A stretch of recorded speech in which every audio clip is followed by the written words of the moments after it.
Okay, so today we're going to continue our discussion into MRSM paper 2, okay, and we're going to look at the section B and section C questions lah.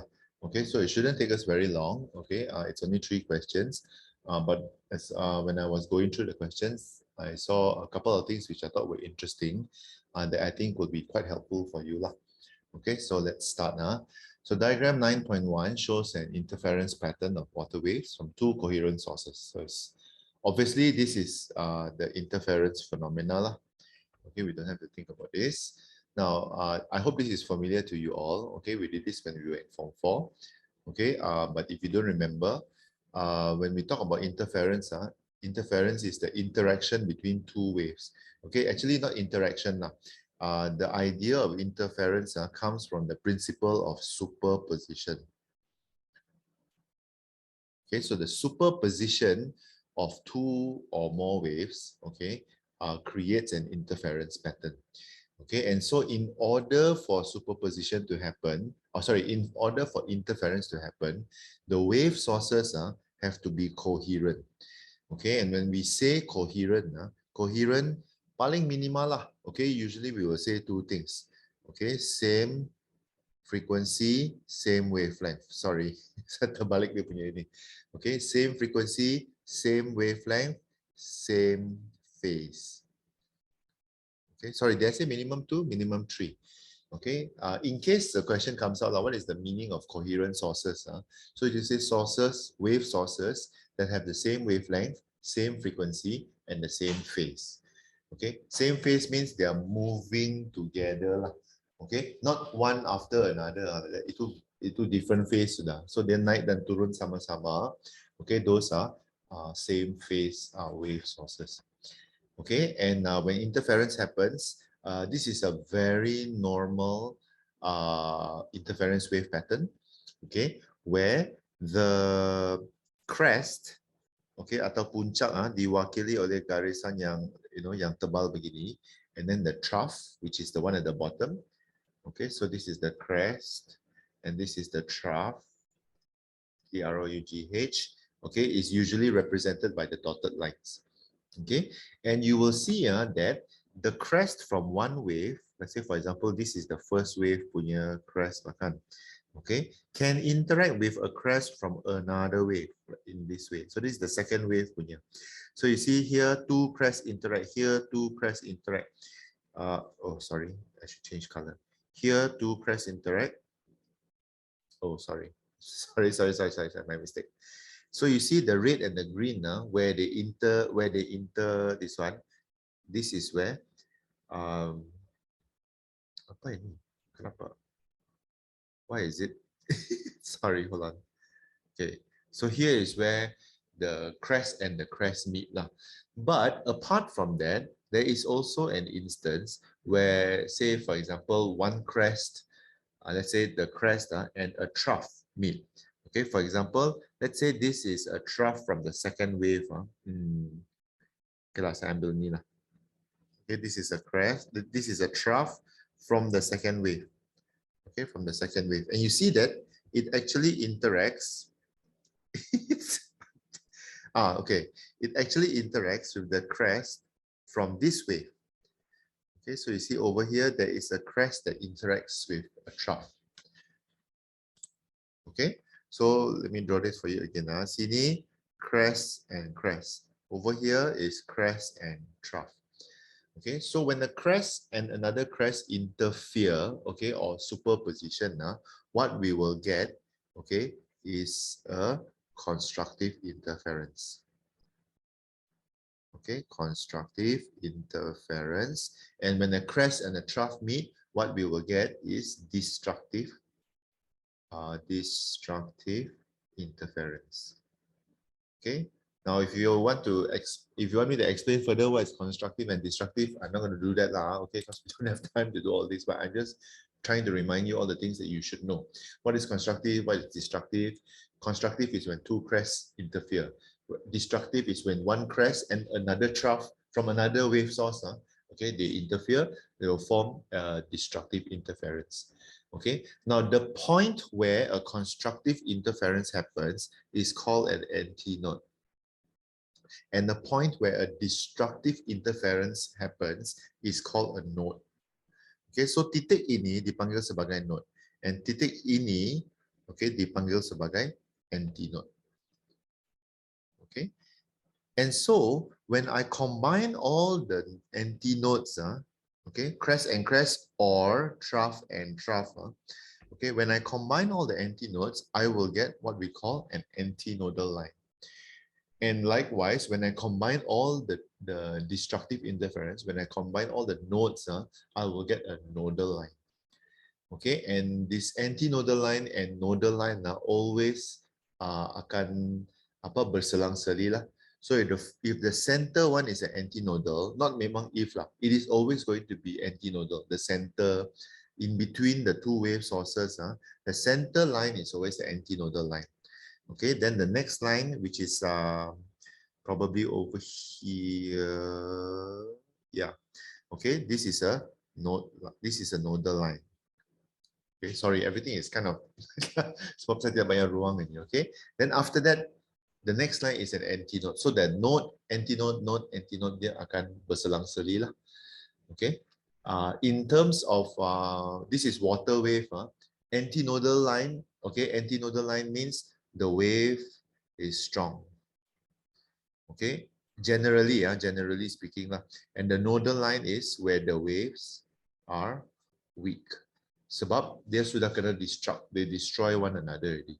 Okay, so the waves are weak in the antinodal line. Actually, not even weak, it's zero lah. Theoretically, it's zero. Okay, the waves have been totally destroyed at that particular line. Okay, so our first question is, what is the antinodal line? This is a very interesting question because most of the time, you know, I see trial questions, they will ask what is antinode or what is a destructive or constructive interference. Jarang lah dia orang tanya what is an antinodal line. Okay, so an antinodal line is a line that joins all antinodes.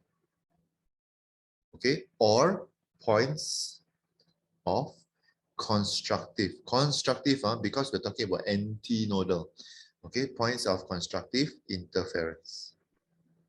So either one of these is fine. Line that joins all points of constructive interference pun boleh diterima lah. Line that joins all antinodes is the easiest answer to this one. Okay. Now describe the movement of the cork at point P. So at point P over here is a cork. Okay, and you will find that at the cork here is one crest and another crest. Okay, joining. So there are two crests involved here. Sorry, my mistake. Crest and crest, crest meet crest boleh kah? A line that joins all crests meet crests. I wouldn't say crest meets crest lah. Okay, because you know that crest meets crest is a constructive interference. Okay, so I would rather you use the words constructive interference or antinodes rather than crest meets crest. Because crest meets crest is kind of like unfinished story lah. You know, kau belum habis cerita lagi. Crest meets crest. So what? What happens if crest meets crest? Okay, constructive interference happens. Or that is a point of, that is an antinode point.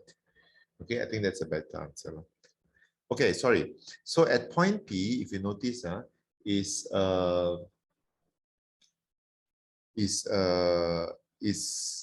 sorry, is where this, the red color, okay, the red color crest from the second wave and the green color crest, okay, from the first wave, okay, they meet. So there are two crests that are meeting lah. Okay, therefore you know that it is an antinode point. So at the antinode point, what happens is that it becomes a stronger wave. So the problem now is, how do we write this strong? The wave becomes stronger, and so you know, cork P will mengayun atas dan bawah dengan lebih kuat lah. Okay, that's our understanding. But how do we write it in proper sentence? Okay, so again, 4 marks means you need to have 4 points. The first one is talk about the movement lah. Okay, how does the cork move? Okay, at point P, the cork moves with Okay, so at this point, most people will say the cork moves very strongly. Okay, the cork moves up and down very strongly, which is what we understand it to be. Okay, but in answering exam questions, boring. Okay, we have to answer it the exam way lah. So the correct terminology for this is the cork moves with maximum displacement. Okay, this is the correct terminology for this.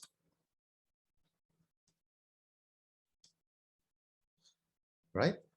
Now, secondly, okay, sorry, the second point, okay, then you explain why it moves with maximum displacement, okay, because at point P, okay, constructive interference occurs or happens, okay, and then this is where you talk about you describe constructive interference. What is constructive interference? Okay, constructive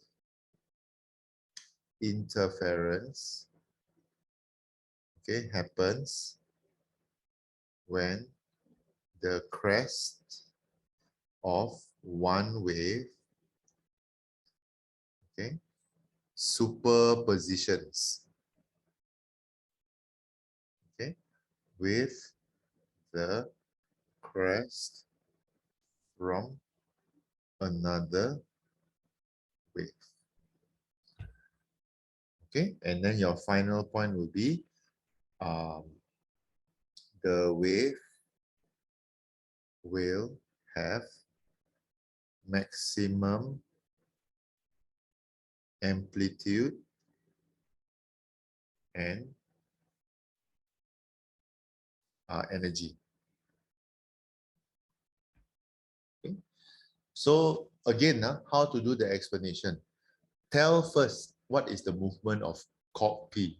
Then secondly, describe what makes it move with the maximum displacement, which is constructive interference.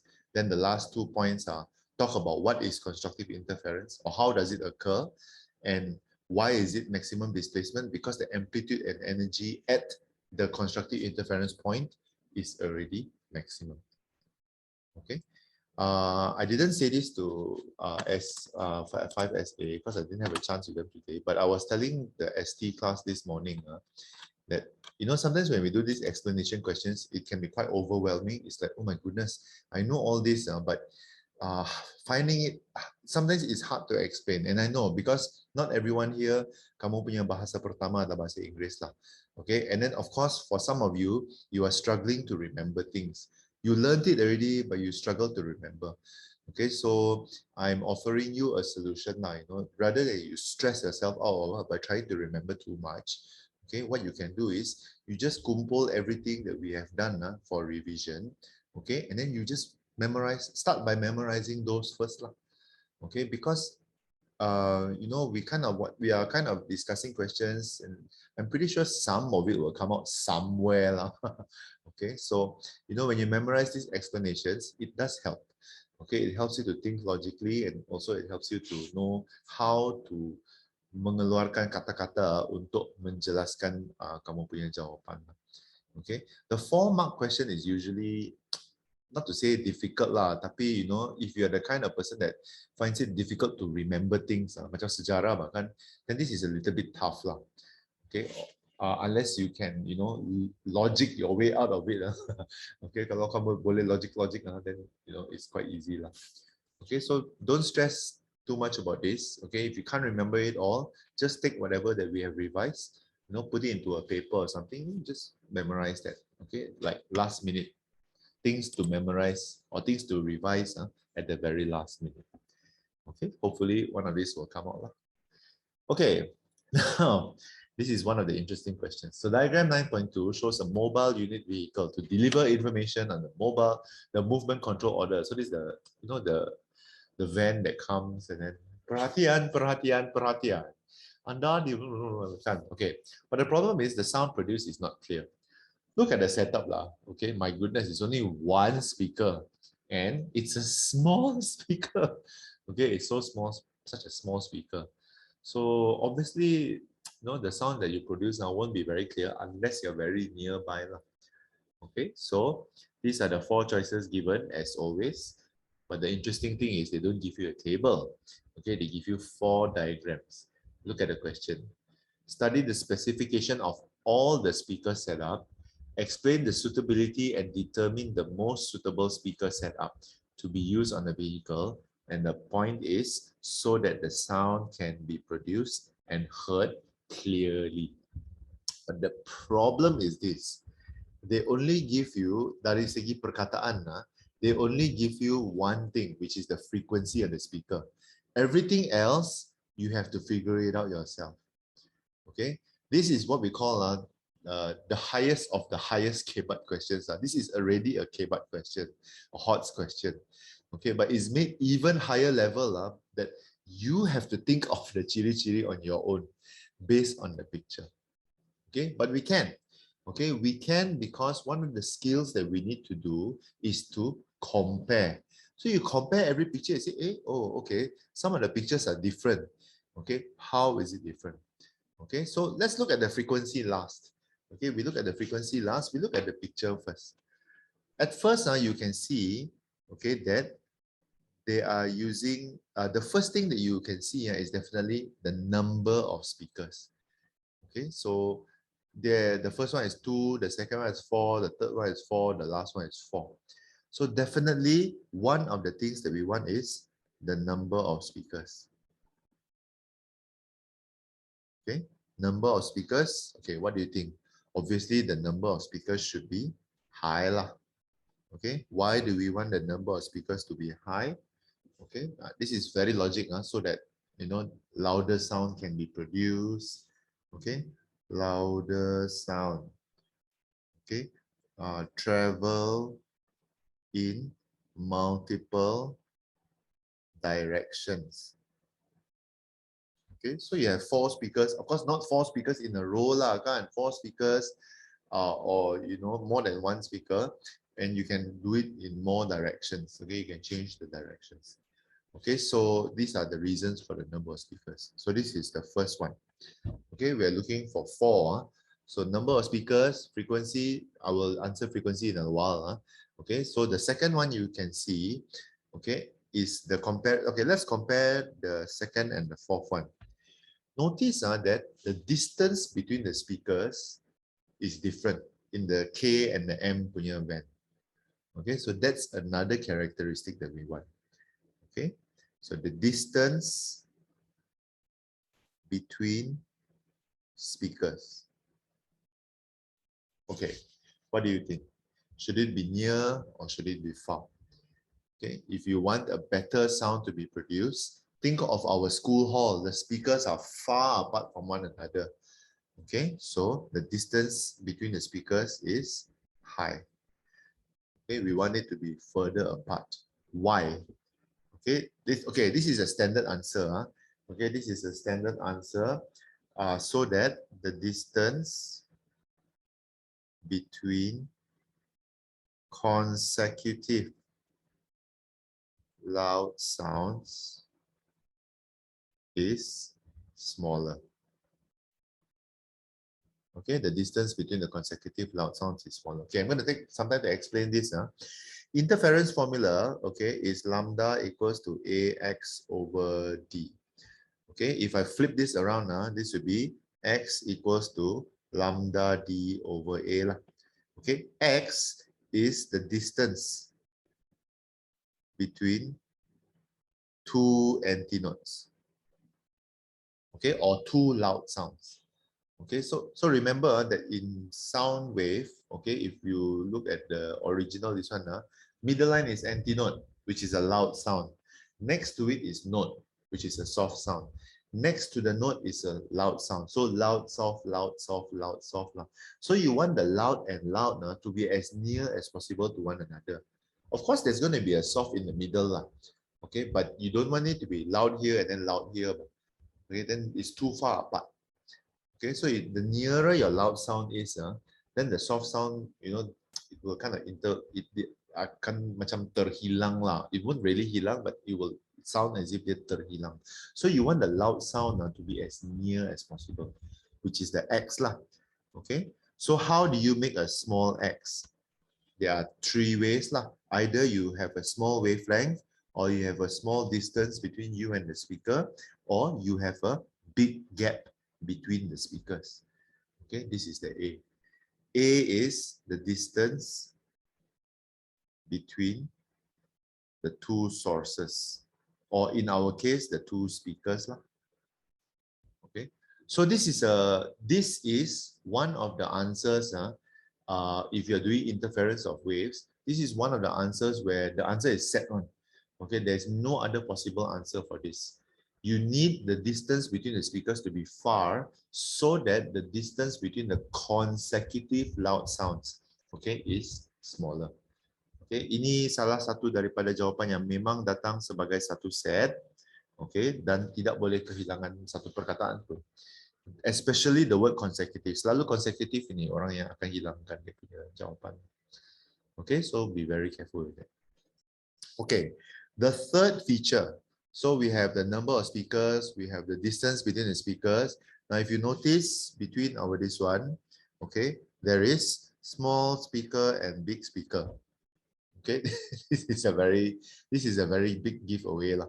Okay, so obviously you want the size of the speakers to be big lah, but we don't say size of the speakers lah. Okay, so we usually say the diameter of the speakers. Okay, diameter of speakers, okay, is big. Why? Okay, because the bigger the diameter of the speaker, okay, the higher the amplitude, the louder you can produce a bigger volume. Now, this is very normal. Everybody knows this. Okay, you have a tiny speaker, you put at maximum volume also, tiada fight. Okay, there's no fight with the big speaker. Okay, because of the size of the speaker, the diameter of the speaker. Okay, so to produce a louder sound. Okay, or a better answer, to produce a louder sound or sound with higher amplitude. This is a more cantik answer lah. Okay, sound with a higher amplitude, definitely a much more cantik answer. Okay, do you guys know how speakers work? Let's say the normal speaker, okay, is like this, right? So in here, there's this diaphragm, and the diaphragm is vibrating up and down lah. Okay lah, fine, up and down or left and right. It's vibrating this way, so they vibrate kiri kanan bahkan to produce the sound to move forward. So if your speaker is so tiny, it can only vibrate so much lah kan. But if your speaker is huge, it can vibrate a lot. Okay, that's what it means by higher amplitude. Dia boleh mengayun dengan lebih banyak. Okay, if you don't believe me, you open your radio, or if you have speakers at home, right, you will see this one. Okay, itulah. Okay, lastly, frequency of the speaker. Okay, when I looked at this question, okay, my saya punya first reaction was, actually dua-dua jawapan pun ada betul tau. Your frequency of speaker is high is also a good thing. Frequency of the speaker is low is also a good thing, actually. Okay, but okay. So what I'm going to do is I'm going to give you the answer that as close as possible to our final choice lah. Okay, when we look at this, okay, there is only one van so far that fits all these three descriptions. 1, 2, 3. Number of speakers is high, distance between speakers is high, and diameter of speakers is big. So far, only L is the one yang memenuhi kita punya syarat. Okay, so because of that, okay, because I want L disebabkan saya mau L, so I am going to choose low frequency. Okay, but having said that, actually high frequency is also an acceptable answer.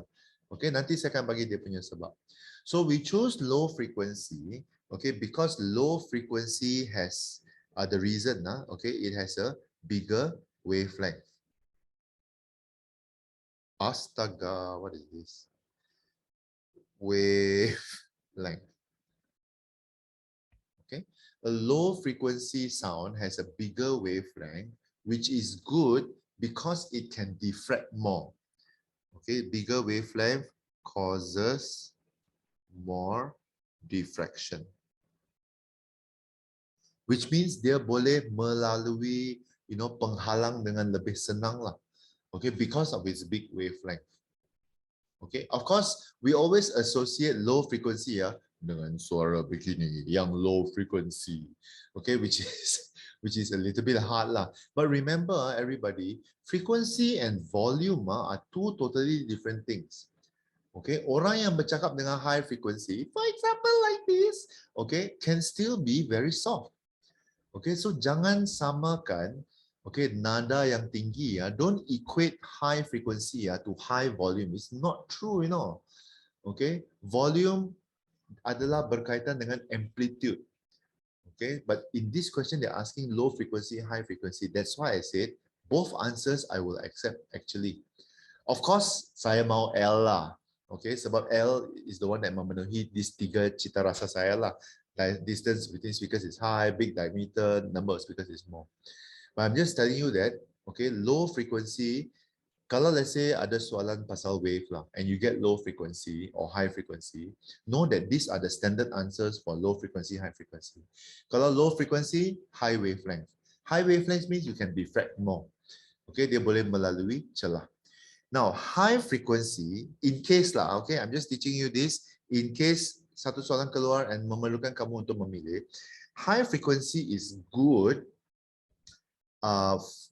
for high energy. Okay, high energy, therefore it can travel further. Okay, so this is like the this is like the high resistance, low resistance wire punya jawapan. Like, okay, kalau kamu mau high resistance, what are the wires? Kalau kamu mau low resistance, what are the wires? Just like this. If you want low frequency, you want it to be able to diffract more. Mungkin dia tidak boleh pergi jauh, tapi dia boleh melalui a barrier, an obstacle. But it is also good to get high frequency because it can travel further. Okay, so it depends on what you want lah. In this case, both sebenarnya saya mau dua-dua ni. I want low and high, but I can only choose one lah kan.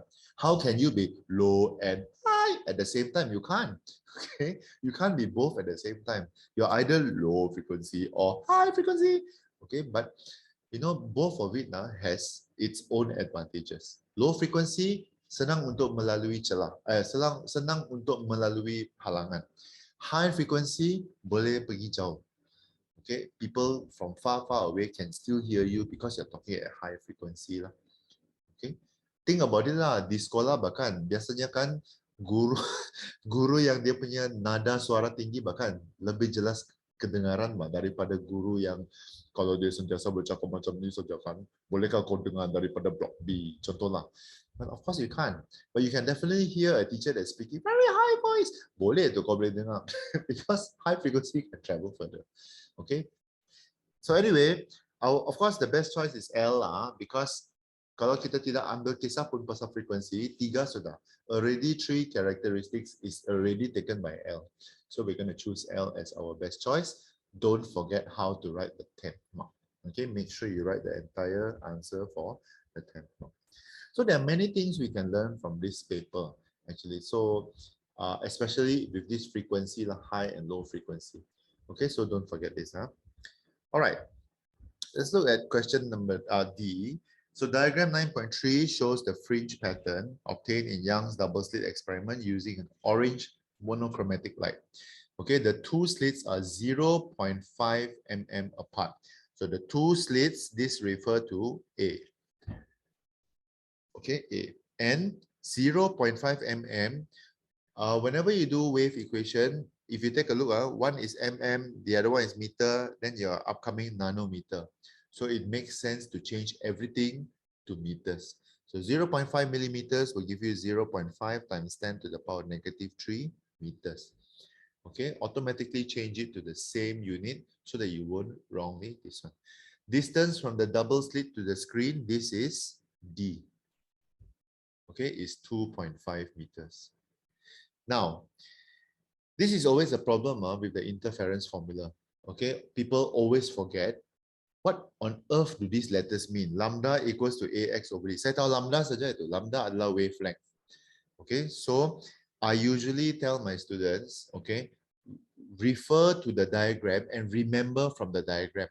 Don't remember, oh, the two states are the distance from the, it's very long, you know. Okay, the actual meaning for AX and D is very long. So I'm going to use this diagram. Okay, I'm going to use, no, you know what, I don't, I'm going to use this diagram. So let's say the sound experiment just now. Okay, sound or this one is still the same. Okay, so you have sound, and then you will have here, let's say there's a screen. Sorry, sound is not a screen or listener. Okay, so these are the two speakers. So the distance between the two speakers is A. Okay, same with this the distance between the two wave sources is A. The distance between the two slits is A. Okay, so whether it is sound, water, or light is the same thing. Okay, then we know that in the center, if it is sound, right in the center is a loud sound. Okay, after the loud sound is a soft sound. After the soft sound is a loud sound. Okay, after the loud sound is a soft sound, and so on and so forth. Okay, so this is where the X is. X is the distance between two loud, or the distance between two soft. Okay, either one also can. Distance between two loud, or distance between two soft. Kalau light, distance between two bright, or distance between two dark. Okay, so kalau water, distance between two antinodes, or distance between two nodal lines. Okay, either way also can. Okay, and finally the D, the D is the distance between the speaker until the screen. That's the D. Okay, this is the A, X, and D. Visualize it. Okay, I find that visualizing the A, X, and the D makes it easier for us to remember what is A, what is X, what is D. Daripada kamu menghafal itu perkataan. A is the distance between two coherent sources. D is the distance from the sources to the speaker or the screen. X is between two consecutive antinodes. So many things to remember. Okay, so don't bother with this. Remember it visually, much easier to remember. Okay, so you are given the D, you are given the A. Wavelength is 600 nanometers. Okay, again, change the nanometers to meters. So 600 times 10 to the power of nano, negative 9. Okay, question is find the distance between two consecutive orange fringes. Too bright. Okay, that means maybe this is bright and this is the next bright. So we want to find this, the value of X. Okay, so according to this, so lambda equals to AX over D. Kalau saya ubah, it will be X equals to lambda D over A lah. Saya mau cari X bahkan. Okay, so lambda is 600 times 10 to the power of negative 9. D is 2.5 and A is 0.5 times 10 to the power of negative 3. Okay, which we established much earlier. Okay, so you calculate this, you should be able to get the answer 3 times 10 to the power of negative 3 meters. Okay, is the distance between two bright, which is this. Okay, so here to here is 3 times 10 to the power of negative 3. So the question is calculate the distance from A to B. Okay, so let's look at how many sets do we have. This is the first set. Okay, this is the second set. This is the third set. This is the fourth set. This is the fifth set. Okay, so we have 5 sets of pasangan oren. Okay, pasangan jalur oren. So kalau one set is 3 times 10 to the power of negative 3, 5 sets is just 5 times 3 times 10 to the power of negative 3, which will give you 15 times 10 to the power of negative 3 meters, or 1.5 cm. Okay, you can do this calculation at home. At home. Sorry, you can do this calculation after this. Okay, I am spending an especially long time on this because so far we have not really discussed any wave questions lah. So I think it's good that we spend a little bit more time talking about this, especially the just now lah. Okay, the one about the frequency.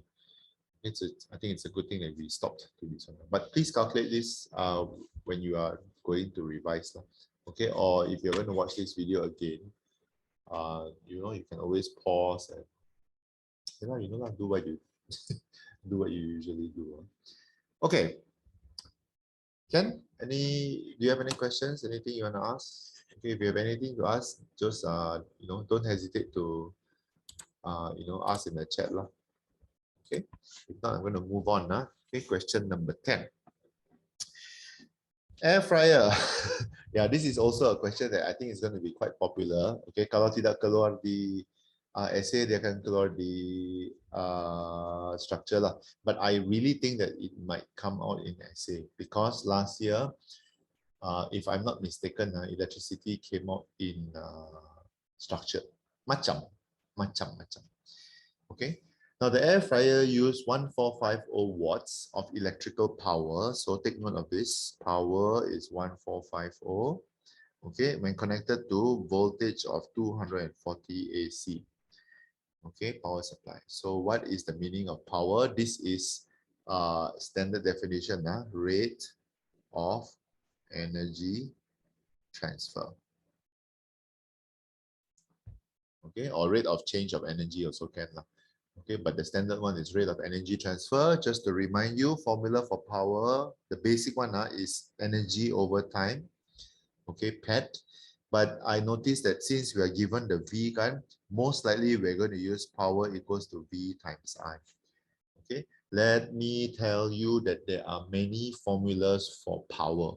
Okay, but the standard formula which is used in every other chapter except for electricity is the PET formula. Energy over time. Okay, time must be in seconds. Okay, just to remind you lah. But diagram 10.2 shows the inside of an air fryer. I'm so not surprised that this is a question that come out. Air fryer sekarang sangat barang hangat bahkan. So explain how hot air is generated and circulated inside the air fryer when the switch is on.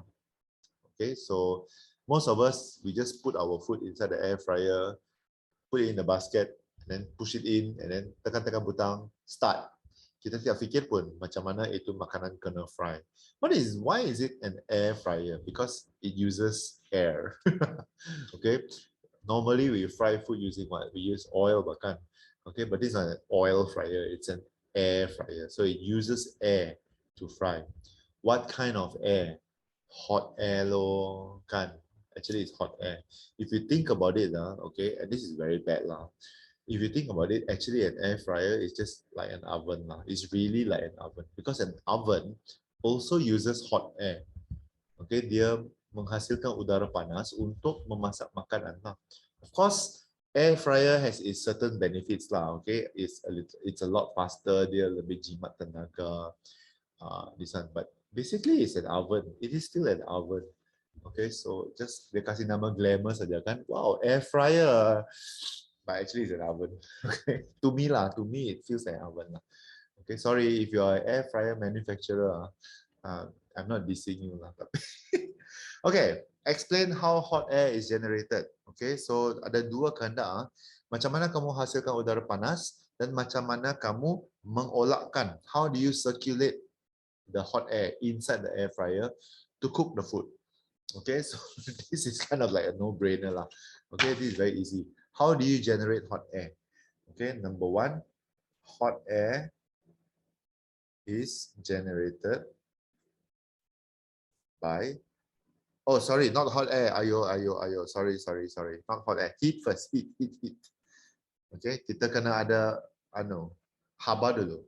So heat is generated by the heating element or the heater. Okay, the heater here lah. Okay, so the heater generates heat. Nama pun heater, menghasilkan haba. Okay. Secondly, the heat that is released has high energy. Okay, ini high energy ni sangat penting because it is the high energy. That means dia bukan haba yang setakat wah nyamannya, you know, it's not that kind of haba. It's haba yang betul-betul bertenaga tinggi lah. Okay, that's why you need to say. You cannot say the heat that is released is hot. Okay, you need to say how hot it is lah. How hot it is high energy. Okay, high energy people will understand. Oh, okay, it's really hot. Okay, there is also low energy heat. There is. Okay, there's low energy heat yang kalau katakan kamu kesejukan sikit kan, terus kalau letak ni, wah nyaman kau punya tangan. Okay, now third point is how you circulate. Now we talk about how hot air is generated, how you circulate it lah. So you notice that there is a fan here. Talk about the fan. Okay, the fan circulates the hot air in the oven lah. Okay, or in the fryer. Okay, and finally the food in the basket is cooked faster. Okay, because of this. Okay, so how you generate the heat? By the heating element. Okay, macam oven biasa juga. And of course you need to talk about how hot the heat is lah. Okay, and then thirdly is how do you circulate the hot air? By using the fan, and this helps the food in the basket to be cooked faster. Okay, quite an easy explanation, although it's wow.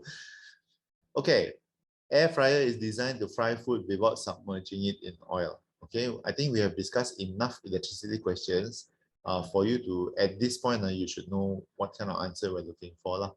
Okay, power, high or low, obviously we want high power lah.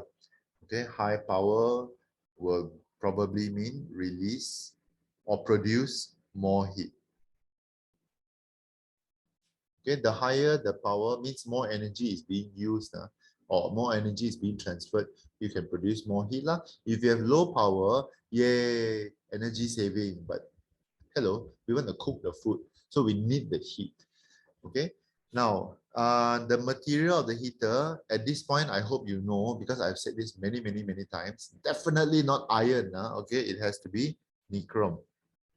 Okay, why nichrome? The standard answer lah. Either high resistance, okay, or produce more heat.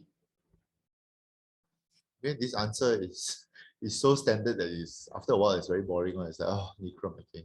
We want the heat now, okay? Remember, we need the resistance so that we can get the heat. Okay, melting point of the heater. Sorry, there's a question here. Good heat conductor can tiada kaitan. So what if it is a good heat conductor? We want the heater digunakan untuk menghasilkan haba.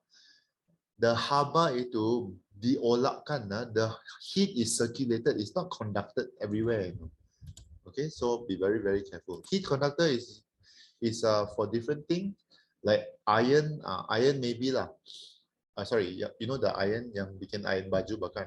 If it is a good heat conductor, then that's correct. But this is for air fryer. We want the heat, the heating element, to produce heat yang akan dijadikan udara panas. So conduction tidak berguna di sinilah. Okay, perolakan yang penting. The circulation is more important. Okay, melting point of the heater. This is very logic. This is high melting point. Okay, of course we want high melting point so that it does not melt easily. Okay, this is standard lah. Of course, the highest is 1005 or 1004, so it's pretty high lah. Okay, the electronic component, you're given two, thermistor and thermostat. Okay, obviously it's not thermistor because thermistor digunakan untuk apa? Alarm, smoke detector alarm. Dia adalah pengesan haba. But we want the thermostat, okay, because we want to control the heat or the temperature. Okay, we want to control. Don't say the word adjust. Okay, the thermostat is not used to adjust, it's used to control the heat. Okay, adjusting heat dia sebenarnya ada maksud lain lah. Okay, so we say control the heat. You know when you, okay, sorry, I don't know how many of you have air fryers. When you put the air fryer in, then you tetapkan makan tit tit tit tit tit tit. How many degrees Celsius you want to cook your chicken? Okay, that one uses a thermostat. Okay, but the thermistor, okay, the thermistor is used for smoke detector alarm, okay, or fire alarm. Okay, because the thermistor is used to detect high temperature. Okay, untuk mengesan, astaga. Okay, is used to detect high temperature. So we have to be very, because both of the electronic components, okay, start with the word thermo or therma, okay, thermostat and thermistor. So, you know, in the shower, when you change the amount of heat, that's thermostat. When you tit your aircon, also thermostat. When you tit the air fryer, also thermostat. Okay, so so don't go and say, oh, let me adjust the thermometer. Okay, there's no thermometer in the shower, or thermometer in the aircon, or thermometer in your oven. Thermometer is used to measure temperature, not used to control the temperature. Okay, so be very careful with this. Thermostat is used to control this one. Okay, now we have a problem. Okay, W and X both have three choices. Y and Z can throw away. Okay, but we have W and X, okay, which has three choices. W not so high power as X. Okay, but it has a higher melting point, okay, than X. Okay. So which would be the best choice? Would we choose W or would we choose X? The obvious answer is X. Why? Because the nichrome is the very, very important thing, okay, in this case. The melting point, 100 degrees Celsius difference only lah. Okay, compared to 1000, 100 degrees is like really nothing lah. And it's very hard to reach 1400 degrees Celsius. It's very high. Okay, so you know, sometimes this happens. Okay, let me tell you guys, this happens in the exam. Sometimes you get 3, you really have to make a smart choice. Apa yang kamu tidak boleh compromise? It is definitely the nichrome. You cannot compromise the nichrome. Okay, the nichrome must be there. So X is the answer. Okay. That's why in our answers, we never put the values. We always say higher power or lower power, higher melting point or lower melting point. We never put the values. Okay, sampai sekarang saya masih lagi nampak beberapa orang adalah masa trial kan, dia letak lagi values. Jangan. Okay, use higher, use lower. Nescaya kamu akan dapat pilihan yang terbaik. Okay. All right. Sorry, did I finish this already? Yeah, okay. Last one, air fryer lagi. Specification of this, 2000, this one. Okay, calculate the current. This you use the formula P equals to VI.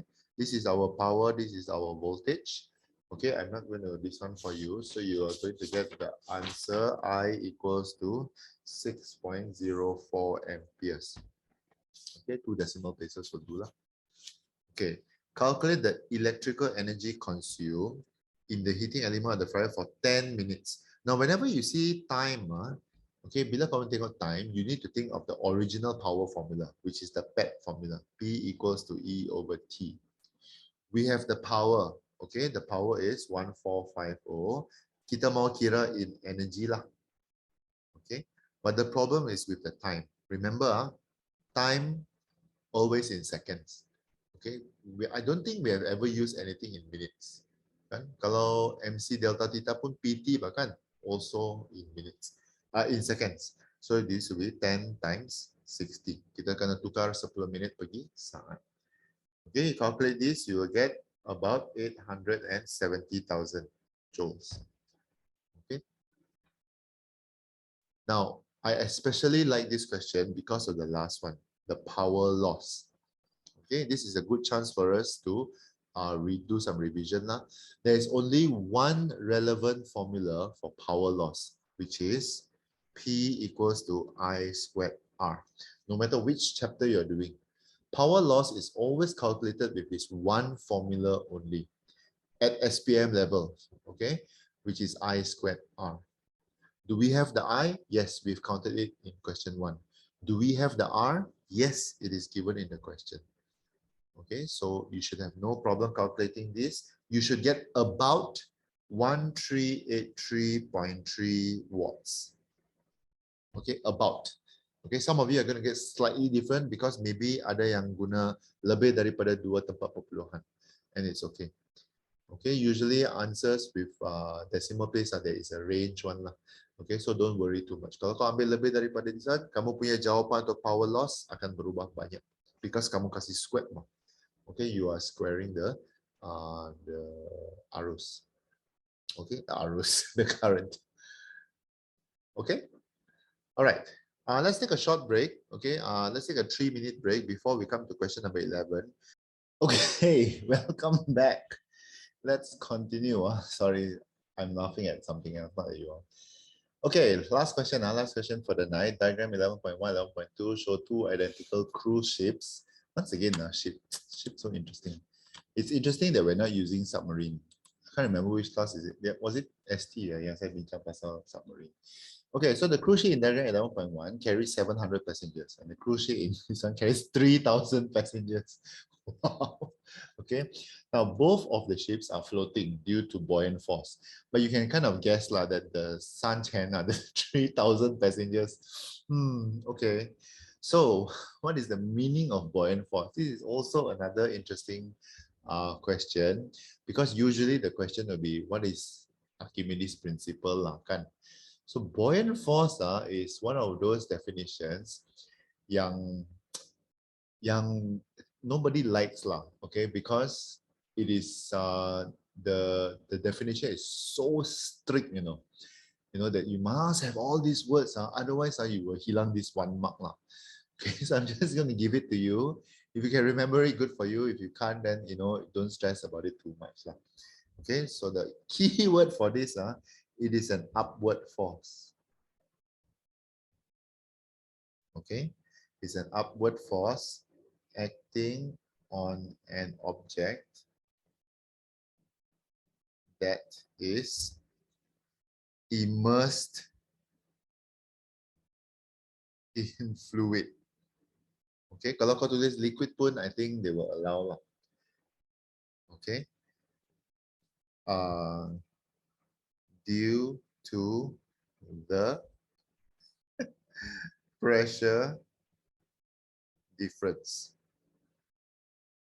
Okay, the words in green are the keywords. Okay, it is an upward force, and a lot of people will forget the word upward. For some reason or another, dia tidak akan ingat tu perkataan upward. Tapi buoyant force is always upward. Okay, yang bertindak ke atas satu objek yang terendam dalam air. Okay, dalam satu pendalir, a fluid. Okay, but the upward force happens due to a pressure difference. There is a difference in pressure, which is why there is the upward force. Okay. Last time, okay, I'm going to give you the even more 夸张 answer, the more complicated answer. Immersed fully or partially. Okay, dulu perkataan ini wajib ada ini. Okay, upward force acting on an object that is immersed fully or partially in fluid due to the pressure difference. Okay, compare the weight, depth, and volume of water, and then we do the relationship. Okay, I'm just going to give you the answer. I'm not going to waste time over here. So in terms of the weight, okay, in terms of the weight, 11.1 is less than 11.2. Obviously, 700 people, 3,000 people, no need to say. The depth immersed, kedalaman yang tenggelam. Who yang lebih immersed? Siapa yang lebih tenggelam? Obviously, 11.2 is more tenggelam, kan? So this one also is the same now. 11.1 is less than 11.2. Okay. Volume of water displaced. The volume of water displaced is also the same lah. Sebab dia lebih tenggelam, so dia akan lebih tertolak. Okay, so the same thing. 11.1 is less than 11.2. Okay. First relationship, relate the weight of the cruise ship with the depth immersed. Weight and depth. Okay, so the answer would be the bigger the weight, the bigger the depth. Okay, and not the other way around. The bigger the depth, the bigger the weight. Not true. The bigger the weight, the bigger the depth. Makin berat, okay, itu apa itu, the inside the boat, makinlah dia tenggelam. Okay, very logical lah. Okay. Second relationship is relationship between the weight and the buoyant force. Okay. In this case, okay, we are doing a comparison lah. Okay, so we cannot really say that the weight equals to buoyant force because they are floating. But in this comparison, okay, the weight on the buoyant force is the bigger the weight, the bigger the buoyant force. Okay, I'm going to give this symbol as buoyant force. Okay, paraglider. Okay, paraglider used in a recreational activity. Okay, you know it's paragliding, right? They have to hold a lot of strings on it, run, and as they run, they hope to be lifted up. Okay, I guess the most famous Korean drama about paragliding is what is it? Crash Landing on You. If you watch Crash Landing on You, then you will know it's paragliding lah. Kan the woman paraglide until North Korea. So it's like wow. Okay, so anyway, I don't know how many of you like Crash Landing on You. Oh, diorang mau kawin sudah kan? Hyun Bin and Son Ye Jin kayak itu. My goodness, itu pun saya tahu. What my. Okay, so anyway, yeah, diorang mau kawin sudah. So why is that interesting? I also don't know why is that interesting lah, but it's crash landing on you. Anyway, paraglider. I explained how the paraglider can increase and decrease its altitude. Macam mana dia naik dan macam mana dia turun. So there are two parts to this question. Okay, we need to talk about probably 2 marks kenapa dia naik and another 2 marks kenapa dia turun lah. Okay, now paraglides the paraglides, okay, the yang atas itu kan, actually work on the basics of Bernoulli's principle. Okay, Bernoulli's principle, and one of the biggest applications of Bernoulli's principle is the airplane wing. Okay. So if you want to talk about how to increase the altitude, all you have to do is explain Bernoulli's principle in this explanation. Okay, so to increase the altitude, okay, 2 points lah. Actually, there are 3 points. I'm going to give you the full answer. Okay, very strange now. Okay, so the canopy, the canopy is this one lah. Okay, this thing is called the canopy.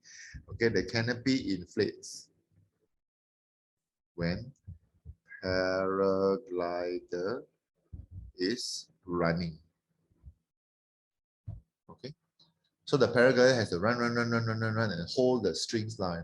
I think I will share a video on paragliding that I found recently on how it's a 1 hour video. You don't have to watch the whole thing lah, but it's quite interesting to see lah how they run, and then suddenly they just lift off on their own. Okay, a lot of people think that they. How many of you think that they will run sampai hujung kan dan lompat? No, it's not such a thing. Tiada, bukan begitu. They run macam airplane lah, macam kapal terbang. Dia jalan kan, terus dia terangkat begitu. Paraglide works in the same principle. Okay, they have to run fast enough lah. Okay, they have to run fast enough, and they run fast enough, and then Bernoulli's principle will take over. They will lift off lah. Okay, so jangan juga kamu dia run dan lompat tau. Tiada. It doesn't work that way. Okay, there is a chance that kalau dia orang buat begitu kan, dia orang akan terus terjunam. Okay, doesn't happen that way. Okay, so canopy inflates when the paraglider is running. Okay, then secondly, the velocity of air above the canopy is high and creates a low pressure region. Okay, the velocity of the air above the canopy is high. Bila dia melompat lah, because the shape of the canopy actually is like the airplane shape yang begini. Kalau kita pandang dari sisi kan, begini dia punya bentuk sebenarnya. Okay, so here the velocity is high. So according to Bernoulli's principle, the pressure is low. Therefore, di bawah velocity is low and the pressure is high. Okay, so the difference in pressure. Okay, di bawah, sorry, di atas adalah low pressure, di bawah high pressure. So the difference in pressure, okay, creates the lift force. Okay, kata kunci yang paling penting, the lift force. Okay, that's how you increase the altitude. Okay, now we talk about decreasing the altitude. Oh no, I don't have. Okay, decrease altitude. Okay, harap-harap saya ada cukup ruang lah. Okay, decrease altitude lah. So how do you decrease altitude? This one I had to do a little bit of research to see whether it's true lah. So you know this guy when he's holding this one kan, dia bukan pegang sebab dia mau selamatkan diri tau. It's not for keselamatan. Actually he's holding and you know pulling the strings tau. Ini tali-tali semua. Sorry. All these tali here, right? Okay, dikawal oleh satu handle. And then this tali dikawal oleh another handle lah. So he has to pull the string kalau dia mau turun and let go of it kalau dia mau naik.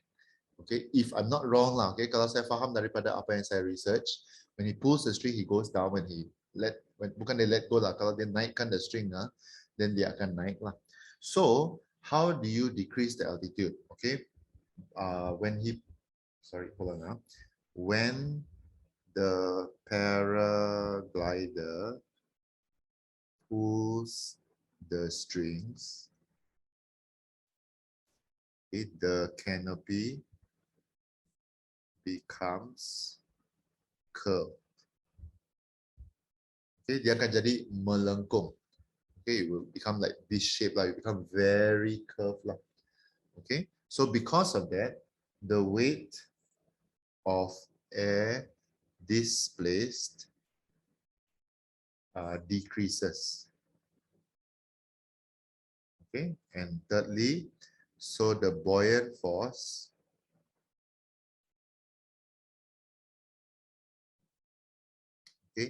is decreases. Astaga, sorry. Okay, the weight of the displaced air decreases, so the buoyant force decreases juga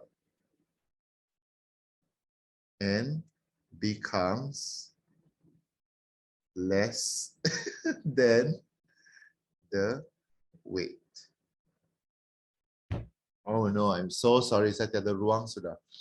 Okay, but basically it's this lah. Bila dia tarik itu, this one, the paraglide becomes smaller. Okay, dia menjadi lebih kecil. Okay, dia menjadi lebih kecil lah. So, you know, like hot air balloon, right? I always say hot air balloon dia mesti besar supaya dia boleh tempias itu udara ke tepi lebih banyak. So when the canopy becomes smaller, the weight of the air displaced kurang udara yang kena sesar, yang kena tolak ke tepi. So when there's less air being pushed aside, the buoyant force becomes less. And so when the buoyant force becomes less, the weight becomes bigger than the buoyant force. So the weight is the one that pulls you down. Okay, there's a comment here, scary. What is, actually paragliding I think is very interesting. I mean, it's pretty cool lah. Okay, tapi kalau if you are altophobic, you know, like kamu takut, kamu gayat lah. Okay, may not be such a good idea lah. Okay, I'm a little bit gayat, but I like paragliding. Okay, not paragliding lah. Saya hanya pernah pergi satu kali saja lah. Dan itu pun the boat is the one yang tarik saya lah. Bukan saya lari dan saya naik lah. Okay, do you know that paragliding you need a license for it?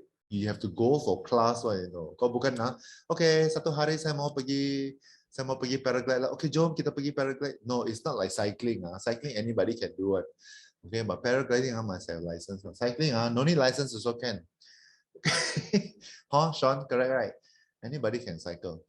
But paraglide, you have to go for class. You have to learn how it works. You have to know the strings and everything. It's kind of an interesting thing. Yeah, I mean, something that you can think of doing, after your SPM. Go and learn paragliding. The best social distancing activity. Confirm kamu akan sangat social distance kalau kamu pergi paragliding. Okay, question D. Last one. Sorry, I'm going to send this PDF dengan saya punya tulisan yang pelbagai ni in the this one now. What happens if you let go of the strings while flying? Nothing will happen. You will just keep flying. You hold on to the handle that is connected to the string. So if you let go of the handle, you just remain flying. The canopy will still be open. You just remain flying. And you pray very hard that the wind doesn't blow you above even more. Okay, you technically can't let go of the strings. Pergi negara orang. Kan seperti crash landing on you lah. You end up in North Korea lah. So maybe if you let go of the strings, you will end up in the Philippines lah, or in in I don't know, okay, or in Labuan depending on how far you go lah. Okay, last question. Is this the last one? Yeah, this is the last page. Okay. In this question now, they're talking about the wings of the aeroplane being assembled at an aircraft factory. Okay, as an aircraft engineer, wow, you are required to design the most suitable wings to be installed on the body of the airplane so it can fly safely. Okay, using your physics knowledge, explain your suggestions according to material, structure, and other aspects. This is the least helpful kind of question. Okay, characteristics dia hanya bagi dua dan itu pun sangat general. Okay, so actually for some people they think it's the least helpful, but for me I look at it as a bonus, which means I can put anything I want. I can put everything I want. Saya tidak terhad, saya tidak terhad oleh saya mesti ikut ini syarat-syarat. Okay, so you can put everything you want. You can put more than 5. Okay, and hopefully they will give you the full marks for that. Okay, so don't look at this as a negative thing. Okay, they give you a very little guide. Put in everything. Okay, put in everything. As long as dia tidak bercanggah, you should be able to get a mark. Okay, most obvious one, kalau wing of an aeroplane is the shape.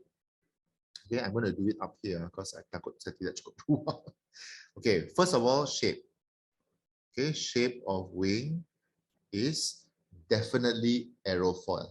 Okay, wing of the aeroplane is the only time that you will see the word aerofoil. Okay, aerofoil. Why? To produce a lift force. Okay, don't say big lift force first. Okay, it's just to produce the lift force. Untuk menghasilkan the lift force. Okay, you need the aerofoil shape. Okay, secondly, the size or the area of the wing, okay, is big. Okay, then di sini kamu boleh cakap produce a big lift force. Okay, do you see the difference here? Okay, produce a lift force is just aerofoil. Aerofoil memang akan produce lift force, but if you want a big lift force, then you have a big wing lah. Okay, kalau kamu punya sayap kecil saja, then your lift force is smaller. Okay, probably also why chickens cannot fly very easily because their wings are so tiny. Okay, tetapi kalau helang, dia punya wings sangat besar. Okay, so fly and terbang sangat tinggi. Tapi sekali ayam, okay, so not very good lah. Okay, now they say material structure, but they never really give you much, right? So go for the standard answers. What are the standard answers? Strong material. Okay, strong material. Dia bukan suruh kamu bagi jenis material, just say the characteristics of the material. Okay, strong material. Why? Then you can say a lot of things. Last longer, not easily broken. All these standard answers. Okay, strong material, last longer, not easily broken, blah, blah, blah, blah, blah. Okay, you can also say low density material. Okay, low density, kalau karakteristiknya adalah low density, the reason is usually lighter or small mass. Ini adalah jawapan yang mesti segerombolan lah. Okay, low density material always equals to lighter or small mass. Okay, another one is, okay, so actually, basically, we have answered in terms of the structure. Structure means the shape and the size of the wing, okay, and the material in terms of strong and low density material. Okay, so now we have to talk about the other aspects lah. And this one you can just throw in anything you want. Okay, one of the ones when I look at the marking scheme and also the black book, for those of you who have the black book, you want to have a smooth surface of the wing. Why do you want to have a smooth surface? To reduce air resistance. Okay, ini jawapan yang agak standard lah. Because if your surface is so hard, terus banyak air resistance kan tidak bagus lah. Okay. Hold on now, 1, 2, 3. Okay, another one. Okay, another one is water resistant. This one is given in a marking scheme, although I feel like it's such a ridiculous answer. Water resistant material. Okay. And the answer, sorry, the reason will be to keep the wings dry. Tapi saya macam, okay, why would you want to? Okay lah, fine. If the wings are wet, then yes lah, you know, it makes the wings heavier lah. But it's like, okay, mungkin saya tidak terlalu berpengetahuan tentang aeronautical engineering or you know airplane engineering. So I mean, maybe there's a reason why the wings have to be dry lah. Okay, tapi kalau hujan macam mana, you know? I don't know lah. Okay, another one is, oh sorry, one last one lah. If you really want to give a name for the material, kau tidak mau cakap pasal sifatnya, kau mau bagi nama bagi, you know, the material yang kamu mau pakai, okay, bahan yang kamu mau pakai, a standard answer will be titanium or alloy, no, aluminium alloy. Aluminium alloy. Jangan juga pure aluminium. Pure aluminium cannot. Because pure aluminium is macam kamu punya tin can. Duralumin also can. Duralumin. No, I don't think duralumin can. I would just give a general alloy name. I wouldn't say duralumin. Although duralumin may be a good answer. Maybe lah. Okay. But this this marking scheme here says aluminium alloy lah. I'm inclined towards aluminium alloy because it may not necessarily be duralumin lah. I know. And for chemistry, it's for plain. I'm kind of thinking really duralumin lah. Okay lah. I guess you can say duralumin lah. Okay, can. Duralumin. Okay, also possible. And this one is ini very standard lah. Why you want to use titanium? Because it is strong material lah. Okay, notice that I can write strong material, then the result lasts longer. Lepas itu titanium sebab dia strong material and you can still get 4 marks. Okay, I want you to notice this. The reason can sometimes be the characteristic. Sometimes don't go and all the time do it. Sometimes it can be the characteristic. Okay. All right. So that's it for this paper. Okay. I think it's been a very interesting paper. The MRSM paper is a very interesting paper. Of course, because they ask a lot of, you know, soalan yang tidak lazim lah. Okay. Questions that are generally harder than the rest and also jarang ditanya. But it's a good opportunity for us when we revise this to, you know, to learn more, okay, so that it helps us to prepare for our exam more. But remember, everybody, I want to advise you once again, when you're studying for things like this, okay, don't stress yourself out if you cannot remember too much. Okay, make sure you work within your own capacity. Okay, if you cannot remember it all, okay, do what you can where you are, and then okay, and then you know, just do what you can where you are and then hope for the best after that.